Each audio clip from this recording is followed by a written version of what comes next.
L'histoire des Halles de Sète remonte à la fin du XIXe siècle. En 1884, l'architecte montpelliérain Léon-Étienne Roziès présente son projet de halle couverte au conseil municipal sétois. La pose de la première pierre des Halles de Sète a lieu en 1888, mais il faudra attendre 1890 pour son inauguration. Construites dans le style Baltard, en fonte et en verre, les halles deviennent rapidement le cœur de la sociabilité sétoise. Le bâtiment accueille les commerces de bouche qui étaient tenus jusque-là en cœur de ville, place Aristide-Briand, place de la mairie ou encore rue André-Porte. 286 étals sont alors alloués à 218 commerçants. Parmi eux, on compte des bouchers, charcutiers, vendeurs de volailles et de gibier, poissonniers, ostréiculteurs, fruitiers, fleuristes, épiciers et fromagers y vendent aussi leurs produits. Dans les années 70, les halles métalliques, jugées vétustes et inadaptées aux normes d'hygiène, sont détruites.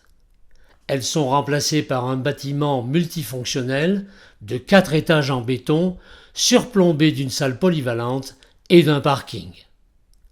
Ce nouveau marché couvert est inauguré le 1er juillet 1972.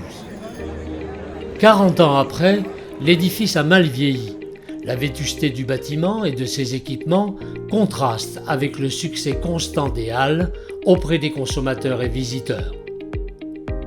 Après un concours d'architectes remporté par François Fontès, la municipalité lance en 2011 un projet de restauration d'envergure afin d'améliorer la performance énergétique du bâtiment des halles, de renforcer son attractivité et de dynamiser son rôle de vitrine pour le patrimoine gastronomique local.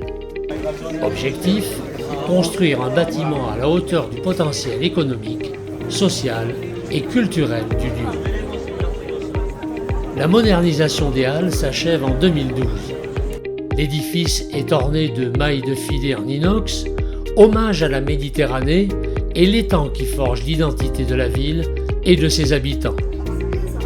Lieu d'échange et de convivialité, les halles constituent un véritable poumon commercial et culturel et sont le cœur vibrant du centre-ville de Sète, premier port de pêche français en Méditerranée. Regroupant l'ensemble des métiers de bouche et quelques activités de type artisanal, elles abritent actuellement pas moins d'une 60aine d'étaliers, représentant du meilleur de la gastronomie locale et des produits du terroir. Sur son parvis, les terrasses de café sont souvent bondées tout au long de l'année. Avec ses 350 ans d'histoire, c'est à tant de choses à vous raconter.